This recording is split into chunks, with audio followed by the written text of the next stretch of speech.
یہ صدائے حریت جموں کشمیر ہے۔ کشمیر اپ ڈیٹ کے ساتھ ابن سلام۔ حریت قیادت نے کشمیر کے حوالے سے اقوام متحدہ کی جنرل اسمبلی کے صدر وولکن بوزگر کے بیان کا خیر مقدم کیا ہے، جس میں انہوں نے جموں کشمیر کے متنازع حیثیت تبدیل کرنے کے بھارتی اقدامات کو مسترد اور پاکستان کی طرف سے اس مسئلے کو اجاگر کرنے کی وکالت کرتے ہوئے کہا ہے کہ اس حوالے سے اقوام متحدہ کی پالیسی عالمی ادارے کے چارٹر اور سلامتی کونسل کی متعلقہ قراردادوں کے مطابق ہے اور جموں کشمیر کی حیثیت کو مسئلہ حل ہونے تک تبدیل نہیں کیا جا سکتا۔ کل جماعتی حریت کانفرنس اور جموں صوبے کی کئی سیاسی اور سماجی تنظیموں کے مشترکہ پلیٹ فارم یونائیٹڈ پیس الائنس نے وولکن بوزگر کے بیان کو بھارتی اقدامات اور بیانیے کا رد قرار دیتے ہوئے عالمی ادارے پر زور دیا کہ وہ بھارتی اقدامات کا عملی طور پر نوٹس لے۔ دوسری طرف بھارتی حکومت وولکن بوزگر کے اس بیان سے تلملائی ہوئی نظر آ رہی ہے۔ مبصرین کہتے ہیں کہ یہ بیان بھارت کے لیے کسی بم سے کم نہیں ہے۔ دریاسنا بھارتی قابضے نے ضلع شوپیاں میں 3 نوجوانوں کے خلاف غیر قانونی سرگرمیوں کی روک تھام کے کالے قانون کے تحت ایک جھوٹا مقدمہ درج کر لیا۔ پلوامہ جرنلسٹ فیڈریشن نے بھارتی فوج کی طرف سے فوٹو جرنلسٹ ارشاد ریشی کو ہراساں کیے جانے کی مذمت کی۔ ارشاد ریشی کو بھارتی فوج نے گزشتہ روز اس وقت ہراساں کرنے کے علاوہ ان کا موبائل فون اور کیمرہ چھین لیا تھا جب وہ شوپیاں میں بھارتی فوج کے ایک خونین آپریشن کی عکس بندی کرنے جا رہے تھے۔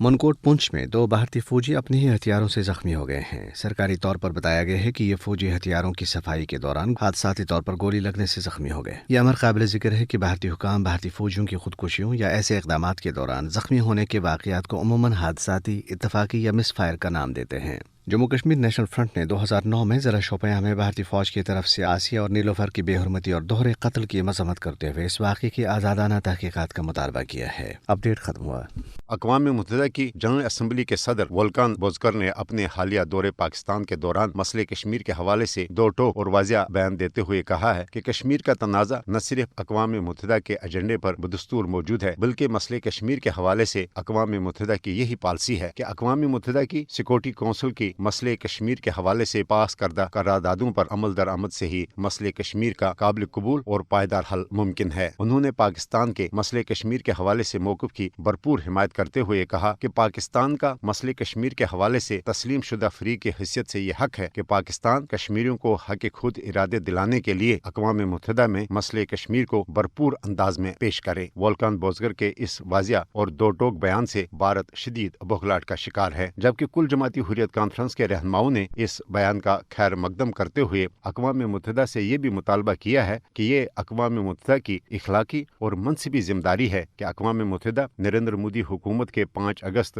2019 کے غیر جمہوری اور یک طرفہ اقدام کے بعد بھارتی غیر قانونی زیر تسلط جموں کشمیر کی ڈیموگرافی تبدیل کرنے کے لیے سامراجی اقدامات اور بھارتی قابض فوج کی مقبوضہ جموں کشمیر میں جاری قتل و غارت گری کو روکنے کے لیے اپنا عملی کردار ادا کرے۔